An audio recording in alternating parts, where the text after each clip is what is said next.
The taxi industry has been about to be destroyed by new technology at least 5 times, and it keeps surviving. This is the real story behind dozens of taxis around the world, from the road gondola in Venice to the driverless car. Venice's canals never had roads, so the city's first for-hire ride was a boat, rowed by hand through the water. Gondoliers ferried nobles and merchants alike across the same narrow canals. By the 1490s, the boats were famous enough to appear in the paintings of the city's own artists. Centuries later, on dry land, only the wealthy owned a private carriage. So, London let ordinary people rent one by the ride instead.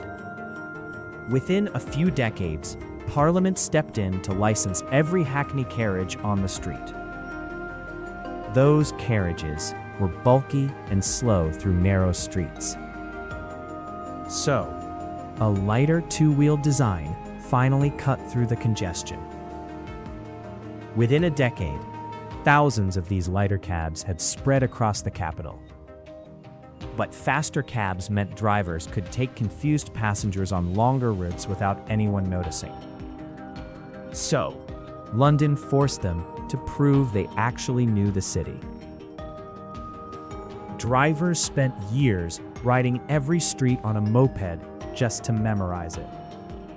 Around the same era, in Japan, a completely different kind of taxi appeared. One pulled by a person instead of a horse, cheap and nimble through crowded alleys. Back in Europe, knowing the route still didn't stop drivers from inventing the fare on the spot. So a German engineer built a machine to do the math instead. It clicked away by distance, and suddenly the fare argued with no one. Horses were still slow and expensive to keep. So, a German company bolted that same taximeter onto an engine instead. A decade later in New York, a man named Harry Allen got charged an outrageous fare for a short horse-drawn ride. Furious, he decided enough was enough and imported metered gas cabs of his own. But what would it actually take to stop that kind of ripoff from becoming standard practice across an entire city? Allen's company couldn't survive a fire and a financial panic. So, a rival grew a fleet of 700 metered cabs within a year. With every company painting its fleet a different color, passengers couldn't tell a licensed cab from any other car. So one operator used a university visibility study to settle on a single, unmistakable shade. Around the same time, Venice finally let motorized boats officially join the gondola on the canals. They ran alongside the old road boats for years before taking over. That branding battle back in America needed sturdier vehicles to back it up. So, a new manufacturer began building cabs meant for nothing else.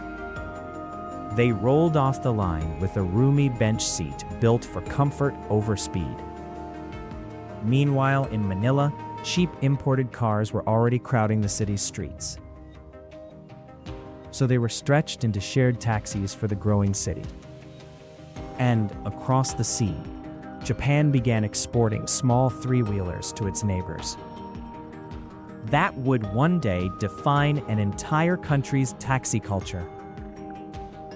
Back in New York, unlicensed wildcat cabs were flooding the streets and collapsing wages. So the city finally answered that question from 1907 with a hard pat on licenses. Only cabs carrying one of these small metal medallions could legally pick up a fare. During World War II, American troops left thousands of jeeps behind in the Philippines. Locals turned leftover military sidecars into taxis first. Then, those same surplus jeeps were stretched and roofed, turning them into Manila's most iconic ride. Drivers soon covered them in bright murals and religious icons. Back in America, dispatchers were still relying on street call boxes to reach drivers. So two-way radios finally let a cab and its office talk directly. In Italy, a tiny three-wheeled scooter truck called the Ape became a taxi of its own kind. Built for the narrow old town streets, no full-size car could enter. Rome wanted its own answer to that same problem. So Fiat unveiled a boxy little all-service car built to work as a taxi. A couple of years later, in India, a sturdy British-designed sedan arrived. It quickly became the backbone of the city's entire taxi fleet.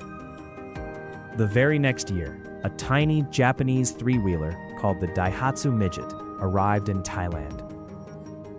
Painted and decorated, it became the blueprint for the tuk-tuk. Licensed black cabs still couldn't meet demand everywhere in London.